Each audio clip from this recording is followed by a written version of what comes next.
시작합니다. 뉴욕 증시에서 주요 지수는 기업들의 실적 개선 기대감에 상승 마감했습니다. 뉴욕 증권거래소에서 다우존스 지수는 전장보다 0.58% 상승한 24,919.66의 거래를 마쳤고 S&P 500 지수는 0.35% 오른 2,793.84에 기술주 중심의 나스닥 지수도 0.04% 상승한 7,759.20의 장을 마감했습니다. 발표된 경제지표는 혼조세를 보였습니다. 먼저 지난 6월 미국 소기업들의 경기 낙관도가 소폭 하락했습니다. 전미 자영업연맹은 6월 소기업 낙관지수가 전월 107.8에서 107.2로 내렸다고 발표했습니다. 월스트리트저널이 집계한 시장의 전망치는 106.2였습니다.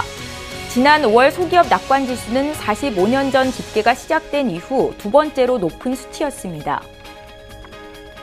지난 5월 미국의 채용 공고가 약 664만 명으로 전월보다 소폭 하락했다고 마켓워치가 보도했습니다.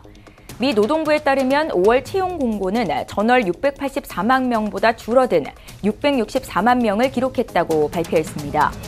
5월 채용 공고는 전월 대비 정보 분야에서 6만 명이 줄었고 엔터테인먼트 분야에서도 2만 7천 명 감소했습니다. 반면 정부 채용 공고는 12,000명 늘었고 광업 및 벌목 등에서도 10,000명 증가했습니다. 국제유가는 미국이 이란 원유 수출과 관련해 일부 국가에 대한 제재 면제 가능성을 언급했음에도 불구하고 공급 위축 우려가 지속하면서 소폭 올랐습니다.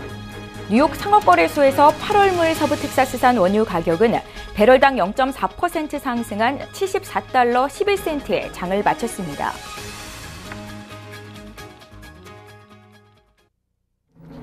네, 평안한 밤 보내셨습니까? 오늘은 비 내리는 아침인데요. 출발 증시와이드 1부 시작합니다. 최은정입니다.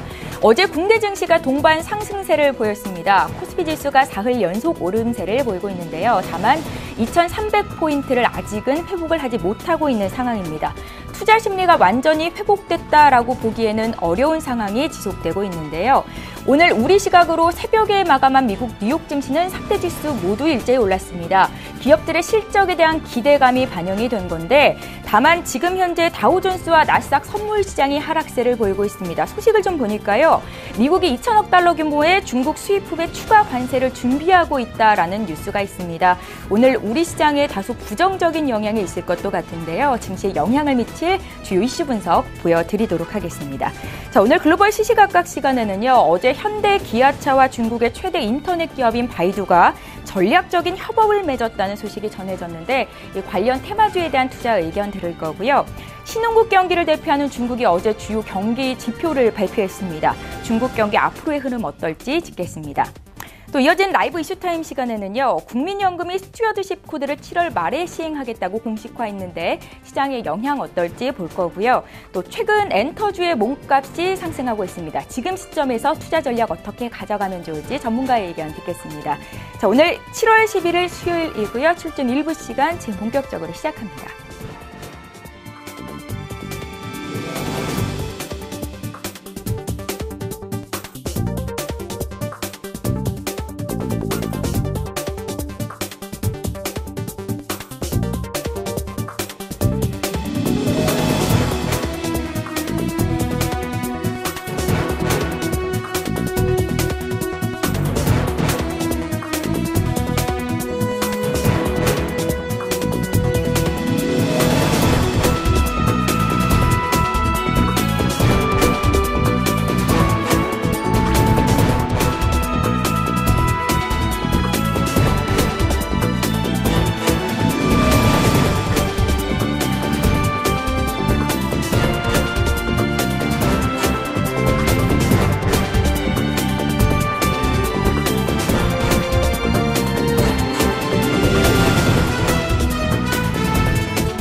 예, 시장이 중심이 되는 이슈 분석 도와드리는 시간입니다. 글로벌 시시각각 신승용의 시그널 라우 시간이고요. 오늘 브레인코리아 인베스트의 신승용 대표 화상으로 연결해보겠습니다. 대표님 안녕하세요. 네, 안녕하십니까. 예, 첫 번째 이슈부터 질문 드리겠습니다. 지난 10일 그러니까 어제였죠. 현대 기아차와 중국의 최대 인터넷 기업인 바이두가 양해각서를 체결하면서 이 전략적인 협업 기반을 마련했습니다. 시장에서는 커넥티드카, 사물 인터넷 등 4차 산업혁명에 대한 기대감이 다시 불러올 수 있다라는 전망이 나타나고 있는데요. 투자 의견 함께 듣겠습니다. 예, 이렇게 좀 보셔야 되겠죠. 최근 이제 그 현대 기아차, 특히나 이제 그 중국 바이두와의 양해각서 체결했다는 그런 소식 들려오면서 최근 시장 내 이런 부분이 있었습니다. 최근 전기차에 대한 관심이 또다시 상승하고 있는 그런 모습들 이미 시장 내에 나타난 바 있었습니다. 여기에 더해져서 현대 기아차가 어제 중국 바이두와의 양해각서를 체결했다라는 소식 이렇게 되면서 소위 말하는 커넥티드카, 자율주행, 인공지능, 사물 인터넷 등 전반적으로 이제 4차 산업혁명 관련주에 대한 관심이 서서히 부각될 가능성이 높지 않겠느냐라는 그런 전망들 조심스럽게 나오고 있다라는 부분 분명하게 좀 인식을 하고 계셔야 되지 않을까 생각이 됩니다.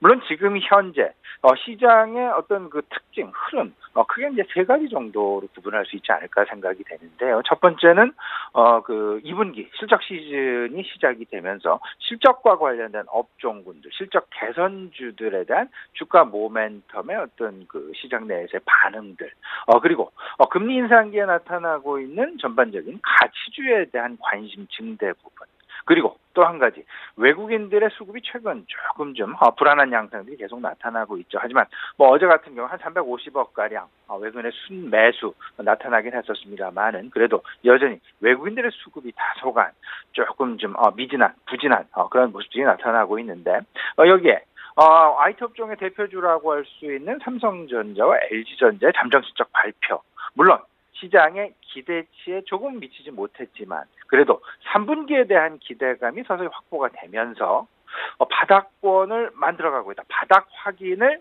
끝내가고 있다라는 부분들 조금씩 이제 그 상승 기로에서 그럴 가능성이 높아지고 있다라는 부분 생각을 해보면 앞으로 이제 시장의 전개 흐름 이런 부분들이 결국은 많이 떨어졌던 종목들을 중심으로 해서 그리고 한동안 어떤 그 시장 내 관심에서 벗어났었던 그런 종목군들을 중심으로 해서 다시금 시장 내 관심의 재부각이 나타나지 않을까라는 부분들 분명하게 우리가 좀 인식을 해놓고 있어야 될 것 같은데 그중 대표적인 것이 최근 나타나고 있는 전기차의 상승 그리고 최근 또 나타나고 있는 LCC 저비용 항공사들의 약진 부분 이런 부분들이 결국은 장기적으로 시장 내에서 다소간 좀 관심권역에서 조금 벗어났었던 그런 종목군들 이에 대한 관심들이 서서히 나타나고 있다라는 부분들 그만큼 주가가 상당히 매력적인 수준으로 하락되어 있고 이런 부분들이 조그마한 어떤 그 모멘텀에 의해서 주가가 상승할 수 있는 상승 반전할 수 있는 그런 어떤 그 기회를 계속해서 만들어 나가고 있다라는 부분을 분명히 좀 생각을 해봐야 될 것 같습니다. 최근 나타나고 있는 전기차 관련주의 상승과 더불어서 자율주행, 커넥티드, 인공지능 그리고 사물 인터넷 기반 이런 테마주들의 재부각 가능성을 분명히 염두에 놔야 되지 않을까라는 그런 부분들 아마도 현대 기아차와 중국 바이두의 협업을 통해서 우리 시장 내 조금씩 그 뉴스 플로우들이 좀 살아날 가능성이 있지 않을까라는 부분 한번 눈에 띄는 그런 어떤 그 이슈 내지는 이벤트가 아닐까 해서 우리 시청자 여러분 같이 공유했으면 좋겠습니다. 예, 지금 시장의 관심이 어느 쪽으로 기울어지고 있는지 투자 관점에서 의견을 드렸습니다. 저희 이제 두 번째 이슈 보겠습니다. 중국의 물가 상승률이 3개월 연속 1%대 상승률을 보였습니다. 미국과의 무역 분쟁이 지속되고 있는 가운데서도 양호한 안정세를 보이고 있는 건데요. 중국 경기는 또 신흥국 경기를 대표하기 때문에 짚지 않을 수 없을 것 같습니다. 그런데 오늘 전해진 헤드라인 뉴스에 따르면요. 도널드 트럼프 대통령이 또다시 2천억 달러에 달하는 중국산 제품에 추가 관세를 부과하기로 했다라는 소식이 전해졌는데요. 시장에는 다소 불안 요인이 될 것도 같고요. 대표님의 의견 좀 여쭤볼게요. 이렇게 좀 보셔야 될 것 같습니다. 중국과 미국 간의 무역 분쟁. 일단 끝난 것도 아니고요. 어찌 보면 계속 진행형이다. 아마도 상당 기간 진행이 될 그럴 가능성이 높지 않을까라는 부분 분명하게 우리가 좀 생각을 해놓을 필요는 있어 보입니다. 여기에 당장 1차적으로 우리 시장 내에는 중국을 통해서 미국으로 수출하는 1차 중간재 수출 품목에 대한 어떤 그 우려감이 지속되고 있다라는 점, 여기에 EU와 미국 간의 철강 부분 관세 전쟁 이로 인해서 사실상 철강 업종 역시 상당 부분 부담스러운 요인을 안고 있다라는 것 이미 다들 알고 계시리라 생각을 하고 있습니다. 그러면 이제부터 지금부터 우리가 어떤 부분에 좀 주목을 해야 될 것이냐. 무역 분쟁이 나타나게 되면 결국은 수출에 대한 관세 부과가 이루어지게 될 것이고 이미 지난 7월 6일 1차적으로 340억 달러에 대해서 양국 간에 서로 간에 관세를 부과시켰고 또 중국은 이에 대해서 보복 관세를 이미 대응을 한 바가 있었습니다. 그리고 이제 다음 주죠. 2차로 160억 달러 추가적으로 지금 관세 부과 예정에 있는 그런 상황 속에서 트럼프 대통령은 2천억 달러 그리고 심지어는 5천억 달러까지도 관세 부과 가능성이 있을 수 있다라는 부분. 근데 여기에 대해서 자꾸 시장 내에서 일정 부분 노이즈 아닌 노이즈들이 나타나고 있는 부분들이 분명히 있습니다. 미국 내에서 할리 데이비슨의 오토바이 생산업체죠. 할리 데이비슨의 어떤 그 해외로의 본사 이전, 공장 이전 부분. 그리고 어제 바로 나타났죠. 테슬라 자동차의 중국 내 50만 대 생산 규모의 생산 공장 건설 부분. 이런 부분들이 다소간 중국 시장을 여전히 중국을 과거에는 세계의 공장이라고만 생각을 했었는데 그들은 이미 할리 데이비슨도 마찬가지 그리고 테슬라도 마찬가지 우리나라 현대기아차도 마찬가지가 되겠습니다. 중국이 어찌 보면 세계 최대의 공장이 아니라 세계 최대의 소비지가 될 수도 있다라는 그런 가능성을 열어놓고 지금 현재 시장 상황 그리고 산업별로 발빠른 움직임들이 나타나고 있다라는 부분.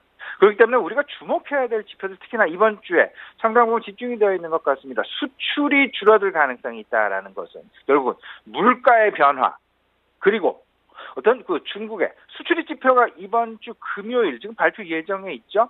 내일은 당장 한은의 금통위 지금 예정이 되어 있고요. 그리고 내일은 미국의 6월달 소비자 물가 지수 발표 예정이 있습니다. 그리고 13일 금요일에는 중국의 수출입 지표 물론 6월 달에는 크게 영향을 받을 가능성은 상당히 제한적입니다. 그들의 수출입 지표가요. 하지만 7월 6일부터 발효한 340억 달러 규모의 고율, 25% 고율 관세 부과 부분 이런 부분들이 결국은 7월 수출입 지표에 영향을 미칠 가능성이 상당 부분 있지 않겠느냐. 다음 달 한 13일, 14일경이죠. 중국의 수출입 지표 분명히 우리가 챙겨봐야 되지 않을까라는 부분 분명하게 말씀을 좀 드려보고요. 상당히 지금 어찌 보면 중요한 부분 소비자 물가와 생산자 물가 부분이다라고 말씀을 드릴 수 있을 것 같은데 지금 현재 소비자 물가 상승률도 그렇고요. 전체적으로 지금 정부의 목표치에 상당 부분 못 미치고 있다라는 부분. 중국 같은 경우에는 소비자 물가 상승률을 목표치를 정한 것이 3%가 되겠습니다. 그런데 이번에 올해 상반기 평균 한 2.0%로 좀 못 미치는 그런 모습들이 나타나고 있다라는 점. 여기에 우리나라도 지금 내일 금통이 지금 예정이 있습니다. 지금 현재 기준금리 1.5%인데요. 지금 현재 지금 시장 내 상황은 동결이 유력하다. 왜냐하면 미국과 중국 간의 무역 분쟁 이로 인한 영향을 아직까지 명확하게 지금 어느 정도나 될지 가늠할 수 없기 때문에 금리에 대해서 상당히 조심스러운 접근을 하고 있다라고 보셔야 될 것 같습니다. 대신에 그때까지 보여왔었던 전망을 해왔었던 올해 우리나라 경제 성장률 전망치 3.0%를 한 2.9% 내외로 하향 조정하지 않을까라는 그런 부분은 분명히 있습니다. 근데 분명한 것은 우리나라 역시 마찬가지가 되겠죠. 물가 상승률에 대해서 상당히 민감하게 지금 바라보고 있다라는 부분. 한미 간 금리 역전폭이 만약에 이번 9월 FOMC에서 금리 인상을 하게 되면서 조금 더 벌어지게 된다라면 우리나라의 기준금리 지금 현행 1.5%에서 최소한 1.75%로 25bp 정도 인상할 가능성이 다음 달 8월 달에는 분명히 농후하지 않을까라는 그런 가능성 한번 생각을 해보고요. 여기서 우리가 짚고 넘어가야 될 부분이 분명히 있습니다. 미국도 마찬가지, 우리도 마찬가지. 어제 미국 시장의 움직임을 자세히 보시면요. 다우종합지수는 조금 좀 상승폭이 좀 크게 나타났었습니다. 하지만 기술주 중심의 나스닥 지수는 그 상승폭이 조금은 좀 미미하게 나타났다. 물론 사상 최고치에 근접하는 그런 모습들을 여전히 보여주고는 있지만 상승폭의 둔화가 나타나고 있다라는 점. 이에 대한 가장 큰 우려감은 뭐니 해도 반도체 부분에 대한 어떤 실적 증가세의 둔화 가능성이 대두가 되고 있다라는 부분들. 그렇다라면 여기서 성장주라는 부분과 가치주라는 부분을 분명히 우리가 생각을 좀 해봐야 될 것 같은데요. 성장주, 금리 인상기에는 조금은 좀 피해가는, 조금은 포트폴리오의 비중을 줄여가는 그런 전략이 나타나는 것이 분명합니다. 고PER주, 소위 말하는 바이오주랄지 아니면 남북 경협주랄지 실적이 확인되지 않은 소위 말하는 어떤 이슈 모멘텀에 의한 어떤 주가의 급등 양상이 나타났던 그런 종목들, 특히나 실적 시즌이 진행되고 있는 지금 현 상황에서는 상당 부분 조심스러운 행보가 필요할 것이고, 오히려 조금 좀 탄탄하게 안전판 역할을 하고 있는 PER이 낮은 저PER, 그리고 낙폭이 좀 심하게 나타났었던 그런 종목군들, 여기에 실적 증가까지 가세되는 그런 부분들까지 나타나게 된다면 상당히 좋은 그런 포트폴리오 전략이 될 것 같은데요. 그런 종목들을 좀 찾아봐야 되겠다라는 점. 성장주에서 저PER 가치주로, 그리고 낙폭 과대가 나타났었던 그런 종목군들을 중심으로 접근해볼 필요가 있겠다라고 말씀을 좀 드려보고요. 전반적으로 투자 전략 한번 간단하게 정리를 해보죠. 일단 바닥 확인이 진행 중이다라는 점. 그리고 낙폭 과대주에 대한 선별적인 관심을 분명히 가져야 될 텐데, 앞서서 말씀을 드렸던 지금 현재 시장의 조건이 이렇습니다. 금리 인상이 진행되고 있다라는 점. 그리고 달러화의 강세가 나타나고 있다라는 부분. 외국인의 수급이 그다지 녹록지 않다라는 부분. 그리고 2분기 실적 시즌이 진행되고 있다라는 부분들.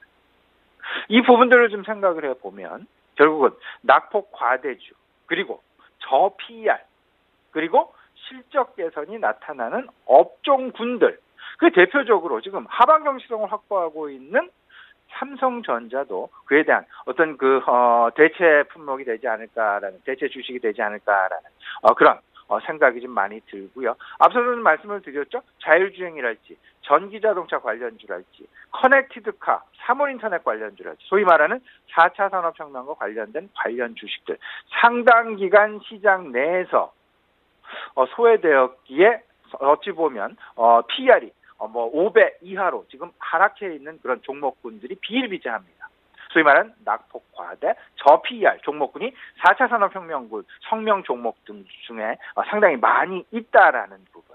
이 부분을 생각을 해보면서 밸류에이션이라는 부분, 2분기 실적이 진행이 되면서 밸류에이션 낙오가 되는 그런 업종군, 종목이 나타날 여지가 상당 부분 높다라는 점, 이런 부분들이 결국은 바이오와 남북 경협주 중심으로 차별화 가능성이 예상되고 있다라는 점, 이런 부분을 생각을 해보시면서요.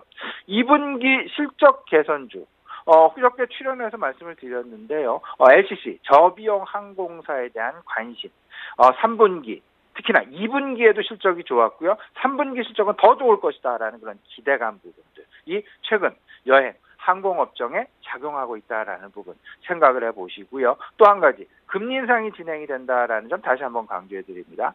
이렇게 되면 저PER 가치주에 대한 관심을 분명히 가져가야 될 것이다라는 부분, 아울러서 말씀을 좀 드려보겠습니다.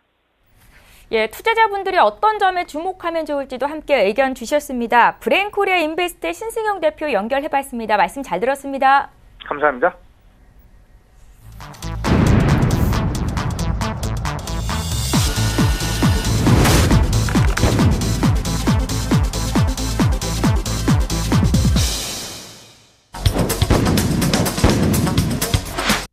예, 이번에 국내 시장 쟁점 구체적으로 보겠습니다. 라이브 이슈타임 시간이고요. 오늘 수요일이지요. 한국투자증권의 김권진 차장 화상으로 연결해보겠습니다. 차장님 안녕하세요.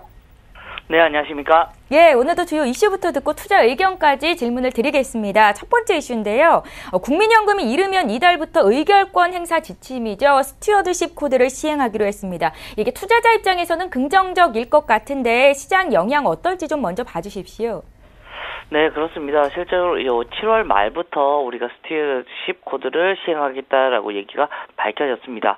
실제 스튜어드십 코드가 뭐냐면 큰 저택의 집안일을 맡은 집사처럼 국민연금 같은 기관 투자가도 최선을 다해서 고객의 돈을 맡아 관리하고자 하는 만든 이런 어떻게 보면 주주권 행사 지침의 모범 규범이라고 생각해 주시면 될 것 같습니다.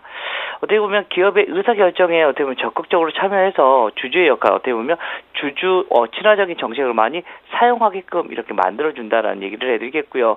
실제적으로 국민연금 같은 경우는 주인이 누굽니까? 바로 우리 국민이다라는 얘기를 해드리겠고, 이것을 어떻게 보면 투명하게 보고할 수 있도록 만드는 제도다라는 생각을 합니다.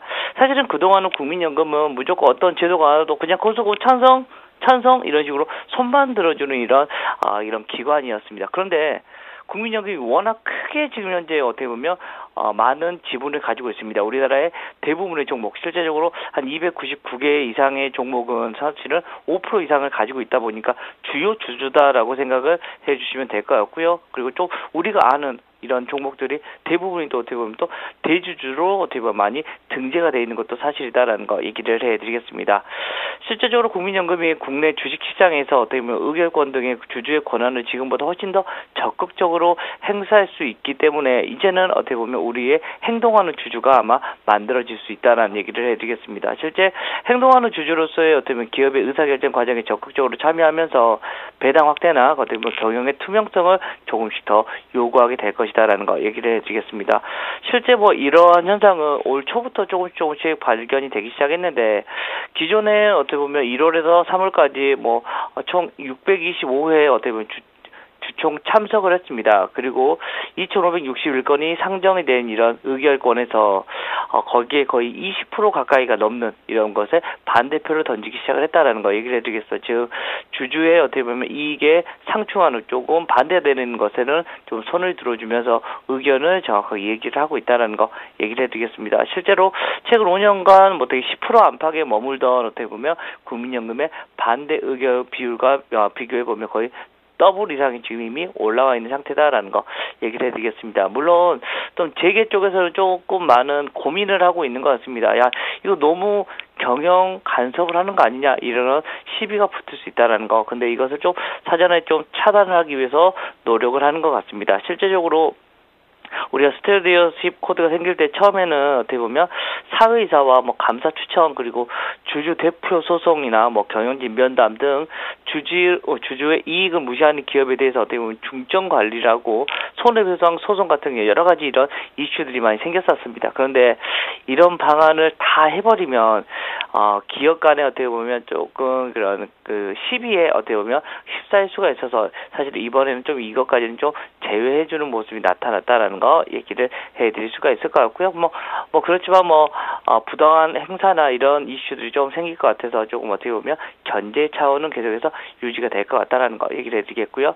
어찌됐든 스튜어드십 코드가 생기면 실제로 시작이 되면 국민연금 등 기관 투자자 같은 경우에는 이제는 단기 차익보다는 좀 중장기적으로 좀 같이 움직여줘, 같이 상생하는 기업과 이런 연금에서 같이 상생하는 이런 방향이 나타날 수가 있을 것 같고요. 실제 이런 모습 어떻게 보면 쌍방의 소통의 기회로도 어떻게 보면 여겨질 수 있는 어떻게 보면 지금 해외 쪽에서 많이 그런 우리에게 요구를 했던 기업의 투명화와 이런 이슈들을 좀 많이 동일해질 수가 있지 않을까라는 얘기를 드리겠습니다. 예, 국민연금의 스튜어드십 코드 도입이 시장에 긍정적일 것이다라는 말씀이신데요. 투자자 입장에서 지주사에 대한 관심 조금 높여봐도 괜찮을까요, 사장님? 자, 네, 그렇습니다. 실제적으로 지주회사 최근에 많이 바뀌어지고 있죠. 실제 많은 회사들이 지주회사로 바뀌고 있습니다. 이번에 공정거래법상이나 이런 여러 가지 이슈들 때문에 기업 쪽에서도 좀 빠르게 지금 현재 이동을 해주고 있는 모습인 것 같고요. 아직까지 우리나라 원투라고도 할 수 있는 삼성전자와 현대차가 아직 지금 현재는 지주회사로 지금 현재 이동을 못했었다라는 거 얘기를 해드리겠습니다. 물론 현대차 같은 경우는 이런 식으로 지주회사로 바꿀게요라고 했다가 지금 현재 거센 외풍 어떻게 보면 이것도 주주 주주권이죠. 주주를 가지고 그 주주 행사권을 많이 나타나 버리면서 우선 취소하겠습니다라고 다시 바로 발빠르게 이렇게 대응을 해줬던 모습이 나왔습니다. 실제 아마도 삼성도 이렇게 나올 거고요. 현대도 다시 분명히 지주회사로 가는 것은 아마도 이미 정해져 있는 게 아닌가라는 얘기를 드리겠습니다.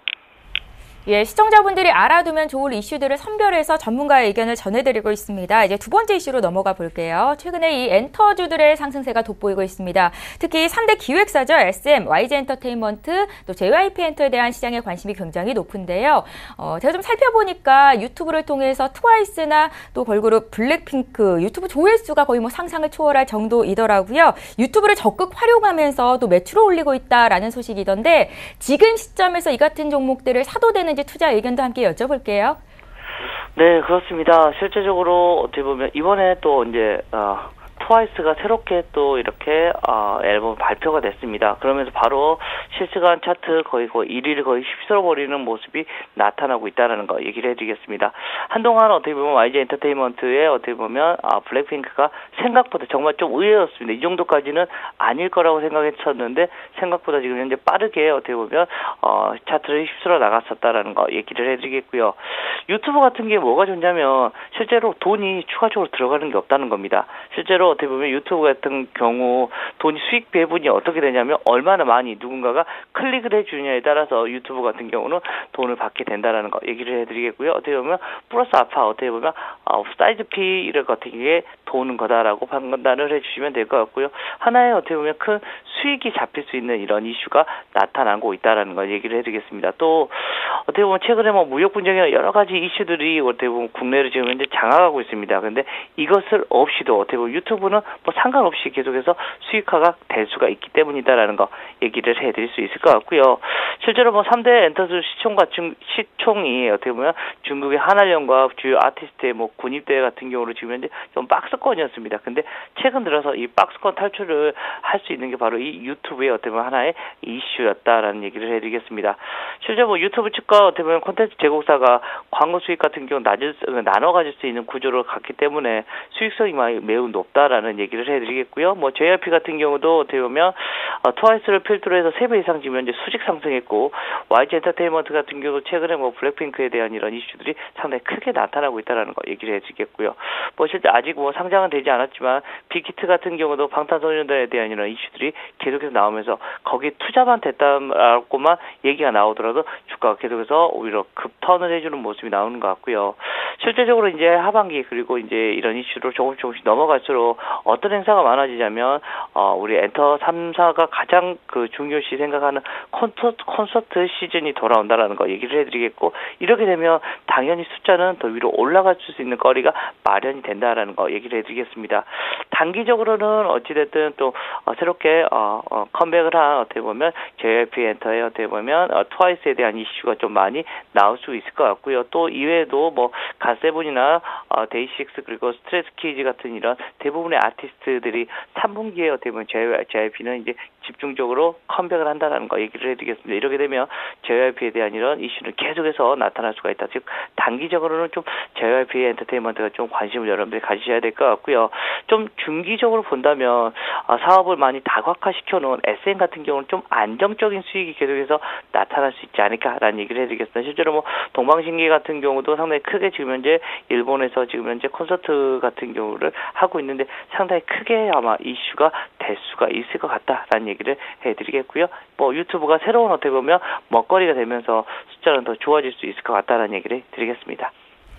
예, 단기적으로는 JYP 엔터의 주가가 또 중장기적으로는 SM의 주가 수익성이 좀 높을 것이다라는 의견을 주셨습니다. 저희 세 번째 이슈로 넘어가 볼게요. 최근에 불안정한 국내 증시 흐름이 이어지고 있습니다. 그럼에도 불구하고 2차 전지 관련주들의 상승세가 돋보이는데요. 뭐 장기적으로 지금 시점에서 투자했을 때 여전히 매력적인지 의견 함께 여쭤볼게요. 네, 그렇습니다. 2차 전지 관련주들은 아마도 언제까지 2022년 정도까지 아마 2022년을 왜 제가 얘기를 해드리냐면 그때가 전기차가 좀 많이 상용화가 되는 시기입니다라는 거.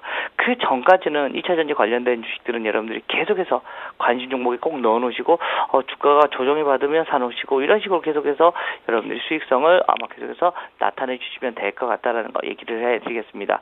실제적으로 지금 현재 곳곳이 보면 제가 여의도에 차를 끌고 왔다 갔다 해보면 가끔씩 전기차에 대한 이런 이제 차들이 지금 돌아다니기 시작한 게 보이기 시작하고 있다는 거 얘기를 해드리겠고요. 실제 이런 관련된 주식들을 계속해서 움직일 수 있겠구나라는 생각을 할 수 있습니다. 대표적으로 우리가 3사 있죠. 바로 삼성 SDI, LG화학 그리고 SK이노베이션은 여러분들이 큰 틀로 해서 제일 윗단을 놔두고 그 아랫단으로 놔두셔야 될 게 이제 음극제회사, 양극제회사입니다. 양극제회사는 뭐 대표적으로 NNF나 그리고 에코프로 같은 이런 회사들을 여러분들이 생각해 주시면 될 것 같고요. 음극제 같은 경우는 포스코 캠텍 같은 경우를 생각해 주시면 된다라는 거 얘기를 해드리겠고 최근에 또 여기하고 좀 상관없이 뭐 후성 같은 경우도 어떻게 보면 독점 효과가 나타나고 있다라는 거 얘기를 해드리겠고 이쪽 라인들 때문에 최근에 수급이 계속해서 엄청나게 많이 계속해서 수급이 좋아지고 있는 모습이 나타나고 있다는 거 얘기를 해드리겠습니다. 어떻게 보면 지난달 8일부터 20일 연속으로 계속해서 후성 주식을 계속해서 기관 쪽에서는 매수를 하고 있다는 거 얘기를 해드리겠습니다. 그동안 좀 많이 못 갔던 것에 대해서 어떻게 보면 이거 실제로 이것도 많이 가야 돼라는 얘기가 나오고 있고요.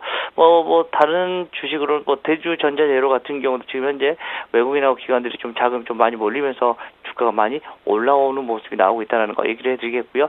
2차 전지 관련주들은 여러분들이 어떻게 보면 4차 산업혁명의 가장 첫 단에 어떻게 보면 첫 단추를 끼운다라고 생각을 해주시면 될 것 같습니다. 그래서 그 라인이 진행이 되고 그 다음으로 또 자율주행차 쪽으로 넘어갈 건데 아마도 계속해서 움직이는 모습 그리고 시장에서도 계속해서 구체적으로 전기차 생산 로드맵이 계속해서 발표가 되고 있고 규제 같은 경우도 많이 풀리고 있다는 거 얘기를 해드리겠습니다. 최근 환경에 대한 규제가 많이 생기면서 이 전기차에 대한 이슈들은 계속해서 나타날 수가 있을 것이다라는 얘기를 드리겠습니다.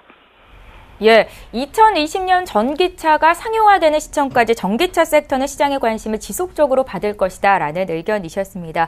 자, 시청자분들이 가장 궁금하실 부분이 그래서 오늘 시장이 어떨까, 어떤 점에 주안점을 둬야 되나일 것 같은데요. 투자 전략 좀 여쭤볼게요. 네, 그렇습니다. 시장이 그나마 이번 주 들어서는 좀 긍정적으로 바뀌고 있습니다. 이게, 추세적인 반전인지 기술적 반전인지는 아직은 사실은 물음표입니다. 그렇지만 계속해서 연속적으로 올라오고 오늘 같은 경우도 상승으로 아마 나타날 수 있을 것 같습니다.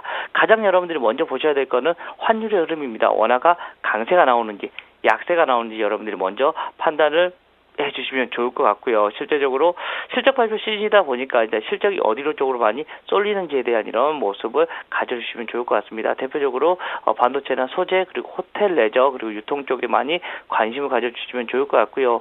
또 최근에 좀 그 주가가 좀 많이 안 좋다가 좀 반등이 나오고 있는 업종이 있습니다. 바로 이 디스플레이 업종들인데요. 그동안 조금 디스플레이 패널 가격이 많이 안 좋았었는데 오늘자의 이런 이슈들을 보면 디스플레이 패널 가격이 안정세로 돌아섰답니다. 이 말은 LG 디스플레이뿐만 아니라 디스플레이 관련된 이런 주식들이 좀 다시 한번 움직여줄 수 있다.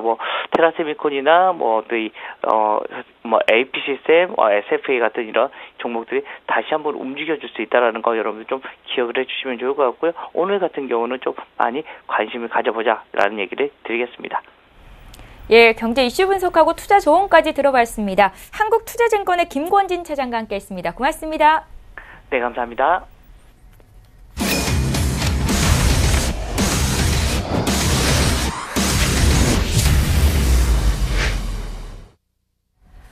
예, 1부의 마지막 코너인데요. 국내 선물시장 투자 전략자이겠습니다. 선재트레이더의 선물 하이킥 시간이고요. 선재트레이더 오늘 전화로 만나봅니다. 안녕하세요. 네, 안녕하십니까. 반갑습니다. 예, 국내 선물시장 투자 전략부터 여쭤볼 텐데 일단은 야간 선물이 소폭 오르기는 했는데요. 오늘 움직임 어떨까요? 네, 우선 지금 저희가 293지수 지지력에서 매수를 잡았을 때 어제 이렇게 말씀드렸습니다. 298 중간지수 저항 본다. 그래서 이게 어제 체크하면서 이 자리 저항을 본다고 말씀을 드렸었죠. 그래서 어제 매수를 마무리 짓고 그 다음에 어제는 매도로 돌려서 매도 눌림 보고 그냥 저희는 끝냈습니다. 그 전에 여기서 잡을 때도 하루 이틀 이틀 정도의 매수, 그 다음에 되돌림을 보겠다. 그래서 그렇게 마감을 했고요. 우선은 298 저항 확인 다시 하라고 말씀드리고 싶습니다. 자, 우선 298 지수, 얘네들을 만약에 얘네들이 고가다, 혹은 얘네들이 단기 저항이다, 뭘 생각하더라도 얘네들은 그냥 눌림에서 장기 저항이라는 생각이 든다면 얘네들은 지속적으로 반등 여력을 보려고 할 거고요. 반등 여력을 보려고 할 거면 얘네들은 덜 빠졌다 지속적으로 고가를 높여보면서 계속 버티면서 매수를 쳐보겠죠. 하지만 얘네들은 이미 추세를 빠졌기 때문에 저항에 다시 되돌림 가능성들 여러분들 좀 신경 쓰셔야 될 거고요. 그렇다면 298 지수, 얘가 298.40이 고가였다.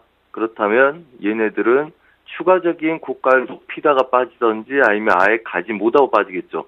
그래서 298 저항을 확인하시고요. 그 다음에 예상 저항은 거기서 1%를 좀 더 여분을 두는 299 지수까지는 그냥 열어놓고 대응하시라, 이렇게 말씀드리겠습니다. 그리고 예상 지지력들은 296 지수 그대로 두고 볼 생각이고요. 어제 건건이 그랬었습니다. 296 지수에 어제 재매수를 또 드렸었고, 그 다음에 여기서 매도를 쳤죠, 저희가. 아래 매수, 매도. 자, 오늘 또 296 지수가 지키는지 보시고요. 걔네들 못 지킨다면 그냥 얘네들은 전체 부합 내지는 이제 매수를 어느 정도 마감을 하고, 당분간은 관망하다가 추가적으로 넘어가는지를 보셔야 된다. 그래서 어제 야간째 지키던 아이들, 이미 어제 말씀드렸다시피 저항에서의 저항을 받고 밀린 아이들 다시 테스트하고 있기 때문에 오늘 298부터 299 지수까지는 저항을 받아내는지 잘 관심 있게 보셔야 될 거다. 그래서 298, 299 두 자리 예상 저항을 두고 우선 298 막혀내는지, 그 다음에 299는 오버를 해서 넘어가지 않는지 먼저 확인하고 하실 필요가 있고, 굳이 저희가 먹은 것처럼 다 드셨다 하시면 오늘 굳이 공격적으로 할 필요는 없다, 이렇게 말씀드리겠습니다. 자, 그리고 나스닥도 매수 그래서 다시 매도로 돌려서 쭉 끌고 왔었죠. 그리고 목표가를 쬐고요. 그 다음에 원달러도 이미 이때 말씀드렸습니다. 아래 구간 지지력에서 매도의 반등 여력들을 본다. 그래서 얘네들이 이제 추세를 뚫고 가는지를 봐야 되기 때문에 전반적으로 관심을 좀 더 갖고 보시는 게 좋을 거다. 이렇게 말씀드리겠습니다. 자, 그렇다면 국선은 우선 그림이 한번 끝났기 때문에 너무 무리한 배팅보다는 위의 저항이 막혀서 보합권 아래 구간 지지력과 위의 저항 도대체 어디가 세냐, 그거에 대한 싸움이기 때문에 특별히 무리한 게임은 할 필요가 없다. 특히 중심 근처에서 놀고 있는 아이들은 무리해서 배팅할 필요는 없다. 그렇죠. 매도에 매수 잡아내고 그 다음에 익절 잡고 끌고 가든지 아니면 보합권 매매할 시점이지, 매수로 좀 갔다 해서 적극적으로 쫓아가거나 또 한번 꺾였다 해서 무리하게 물량 늘려서 반대 매매를 보거나 할 만한 시점은 아니시고요. 우선 좀 관망하시면서 추세가 추가적으로 더 나는지 아니면 이게 단지를 한 번쯤 체크할 시간이 필요하다, 이렇게 말씀드리겠습니다. 이상입니다. 예, 선재 트레이더와 함께 국내외 선물 시장 투자 전략 짜드리고 있습니다. 이번에 해외 선물 시장 쪽도 함께 조언 부탁드릴게요. 네, 이렇습니다. 우선은 해외 쪽은 지금 달러 인덱스 추가 눌림 약세에 대응하라고 말씀을 드리고 있습니다. 지속적으로 고점을 높인 다음에 이제 좀 출렁거리고 있고요. 방향성들을 정확하게 띄고 있지 않기 때문에 저가를 깨지 않고 지속적으로 지지력은 받아내고 있죠. 자, 그렇다면 어제 지지력을 한번 받아냈었고요. 어제 저희는 얘네들 매수를 봤었죠. 네, 매수를 봤었고 걔네들 매수를 우선 한번 마무리를 했었습니다. 우선 추세를 깨진 다음에 되돌린 그림이라서 딱 여기까지만 매수를 봤었고요. 그 다음에 지금 오늘은 이 구간대 지속적으로 저항을 받는지를 좀 봐야 되겠죠. 그래서 예상 지지력들은 1.17, 800대 다시 지지력대 저항 받는지를 볼 생각이고요. 자, 어제 매수에 눌림에 다시 매수.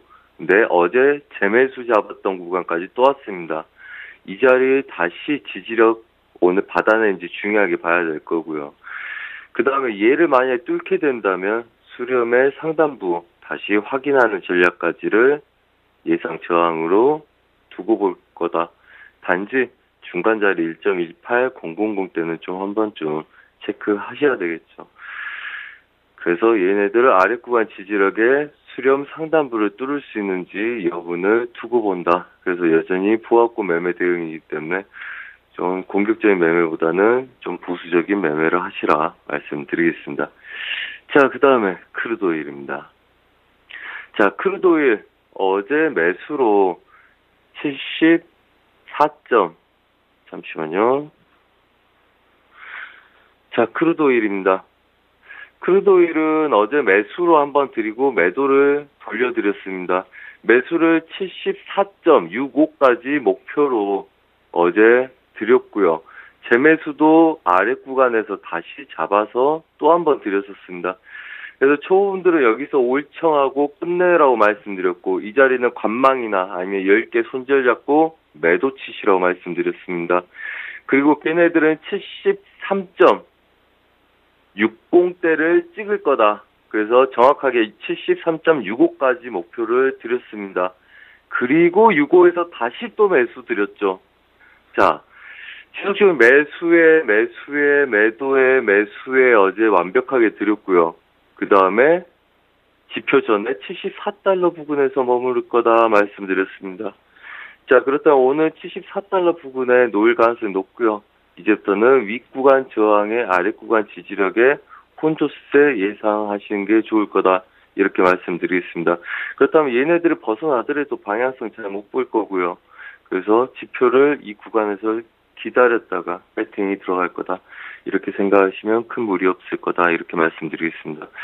자, 크루드오일 예상 지지력들, 추가적인 그림들 아직은 보지 마시고요. 73.80대, 그 다음에 예상장은 75달러, 곡점을 높인 다음에 추세 상단부를 추가적으로 열고 대응하시라. 이렇게 말씀드리겠습니다.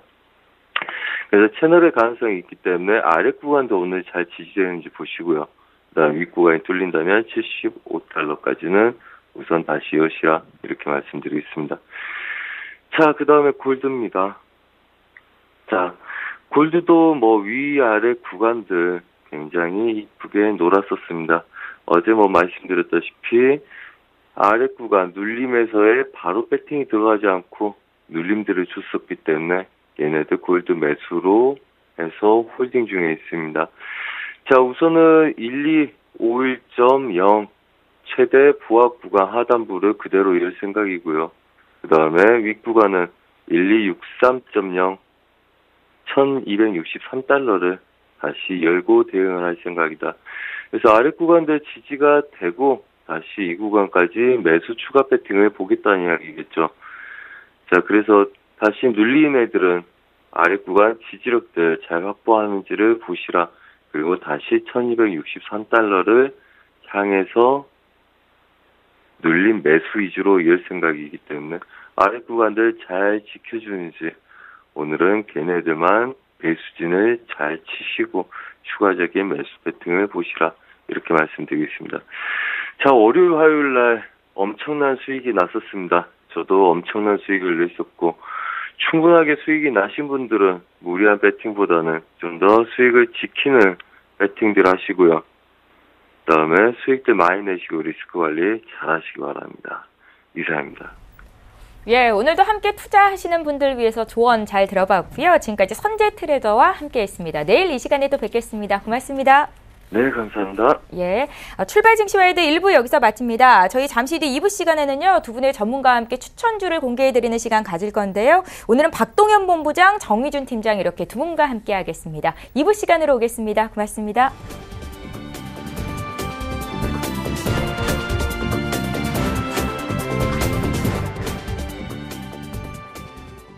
본 방송에서 제공하는 투자 정보는 투자 판단에 대한 조언입니다. 방송에서 제공하는 주식의 가치, 가격 상승 및 가격 하락에 대해서는 방송사에서 보장하지 않습니다.